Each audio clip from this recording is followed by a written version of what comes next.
the resident life cycle, step number 3 is the annual walkthrough. Guess what? When is a resident most likely to move out?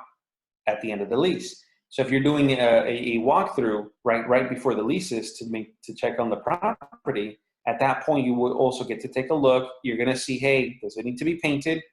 How are the floors looking? Right? Is there a lot of maintenance that I can at least see where it's worth getting the handyman to come out here and give us pricing? And all properties do need a cleaning. That's half a day, plus or minus at best. But usually the painting, if you have to paint the whole unit, that could take up to 3 business days. So you have 3 days there already. Flooring is a 1 day, for the most part, a 1 day turnaround.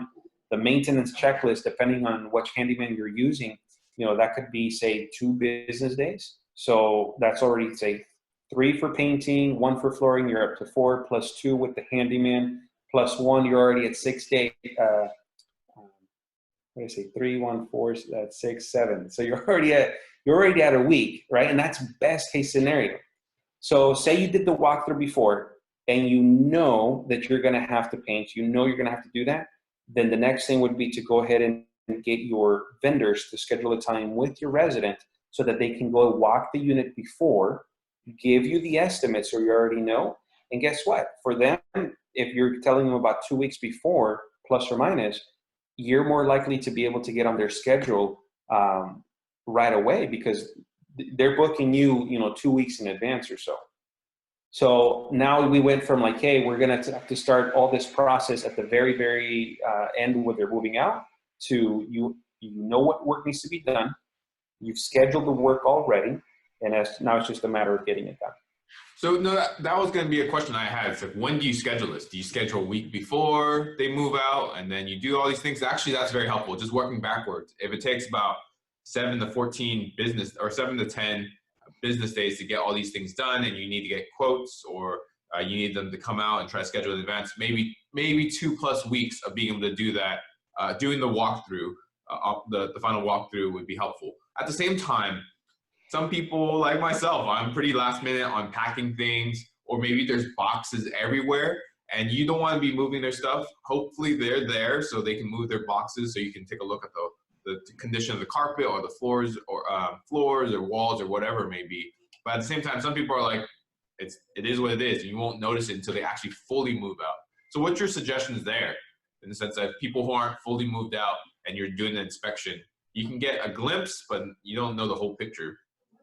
Good question. So let's go through that. Most of the time, let's go from two perspectives, right?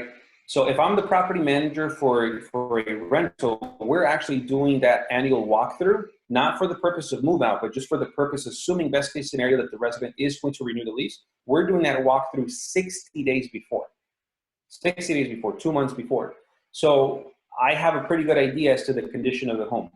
On the flip side, if an owner is doing their own walkthrough, right, and let's just say they're not in the habit of doing an annual walkthrough, they're only going to do this because the resident said, hey, you know what, I'm choosing to move out.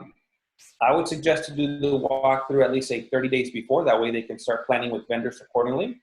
But even if they did it 2 weeks before, they still have enough time to get ahead.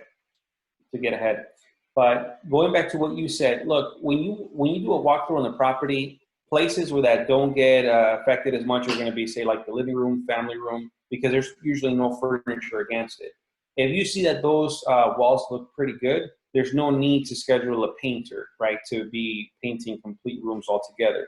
Depending on the skill set of your handyman, this handyman could do some touch-up painting and just say, paint a couple of walls individually. He's not going to be painting the entire house and or entire rooms. Usually that'll be from one wall to another and say, hey, we just need you to paint this one wall in this one bedroom, and then these 2 walls in this other bedroom, and then go from there.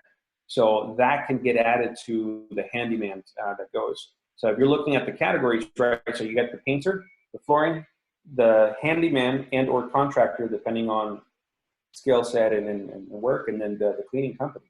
So if it's a lot, give it to the painter. If it's a little bit, the handyman can go ahead and get that taken care of.